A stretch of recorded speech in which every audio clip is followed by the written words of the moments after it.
আপনি কি আপনার বাড়িতে 24 ঘন্টায় ওয়াইফাই অন রাখেন? তাহলে নিজের অজান্তে মারাত্মক ভুল করছেন। রাতে ঘুমানোর সময় অনেকে রাউটার বন্ধ করতে ভুলে যান, অনেকে আবার ইচ্ছা করেও অফ করেন না, কিন্তু এতেই বড় বিপদ ডেকে আনছেন।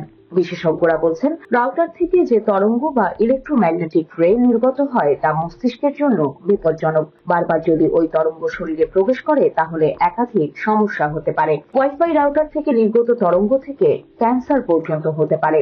এছাড়া স্নায়বিক ও প্রজননের সমস্যা হতে পারে। তাছাড়া স্লিপিং ডিসঅর্ডারের সমস্যা তৈরির সম্ভাবনাও থাকে। শুধু তাই নয়, এটি অনিদ্রা, ক্লান্তি ও মাইগ্রেনের মতো সমস্যাও সৃষ্টি করে। তাই ঘুমানোর সময় ওয়াইফাই রাউটার বন্ধ করতে অবশ্যই ভুলবেন না। যারা ঘুমানোর সময় ফোন ব্যবহার করেন তাদেরও ঘুম কম হয়, তাই ঘুমাতে যাওয়ার 30 মিনিট আগে মোবাইল ফোন ব্যবহার বন্ধ করার পাশাপাশি মোবাইল ফোনটি আপনার থেকে একেবারেই দূরে রাখুন। অনেকেই বালিশের নিচে মোবাইল ফোন রেখে ঘুমানোর ভুল করেন। এর ফলে মোবাইলে লিথিয়াম ব্যাটারি অতিরিক্ত গরম হওয়া, এমনকি আগুন ধরে যাওয়ার ঝুঁকি থাকে।